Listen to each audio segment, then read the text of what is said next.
Free ট্রান্সফারে ফরাসি club PSG থেকে Real মাদ্রিদে যোগ দিয়েছেন কিলিয়ান এমবাপ্পে। এতে সমর্থকরা আশার আলো দেখলেও তৈরি হয়েছে কিছু অনিশ্চয়তা। এর মধ্যে সবচেয়ে বেশি যে প্রশ্ন সামনে আসছে তা হলো এমবাপ্পে কোন পজিশনে খেলবেন এবং কার পজিশনে খেলবেন। পাশাপাশি এমবাপ্পের কারণে রদ্রিগোকে ক্লাব ছাড়তে হবে কিনা সেটিও এখন বড় প্রশ্ন হয়ে দাঁড়িয়েছে। গত মৌসুমে রিয়ালের আক্রমণ ভাগে ৩ খেলোয়াড় ছিলেন ভিনিসিয়াস জুনিয়র, রদ্রিগো ও জুড বেলিংহাম। এই ৩ জন মিলে দলকে দারুণ সাফল্য এনে দিয়েছেন, যে কারণে এই দলে এমবাপ্পের পজিশন নিয়েও ছিল নানা জল্পনা কল্পনা। তাই তো সবার চোখ ছিল উয়েফা সুপার কাপের দিকে। সেই ম্যাচে শুরুতে এমবাপ্পেকে বেঞ্চ থেকে নামানোর কথা শোনা গেলেও পরে মূল একাদশেই তাকে জায়গা দেন কোচ কার্লো আনচেলত্তি। অর্থাৎ প্রথম ম্যাচে আক্রমণ ভাগের ৪ খেলোয়াড়কেই একসঙ্গে খেলান রিয়াল কোচ।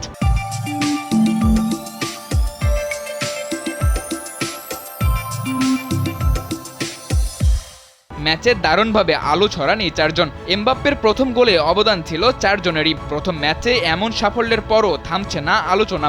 বিশেষ করে রদ্রিগোর বিদায় নিয়েই কথা হচ্ছে সবচেয়ে বেশি।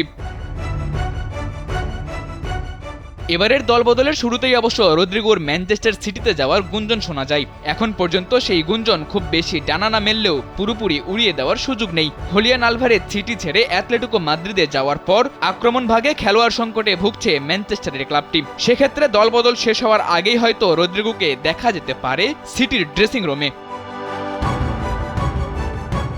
রদ্রিগোর প্রতিনিধি অবশ্য এর আগে এ খবরকে ভিত্তিহীন বলে উড়িয়ে দিয়েছেন। তিনি বলেছেন সে ক্লাব ছাড়তে চায় না, সে রিয়াল মাদ্রিদের হয়ে আরও শিরোপা জিততে চায়, অন্য কোনো ক্লাবে তাই সে যেতে চায় না, ম্যানচেস্টার সিটিতে বা অন্য কোথাও না। এদিকে রদ্রিগো যেতে না চাইলেও দলের বড় কোনো নামকে ক্লাব ছাড়তে হতে পারে বলে মন্তব্য করেছেন সাবেক রিয়াল ফুটবলার ও পরিচালক পিদ্রাক মিয়াতোভিচ।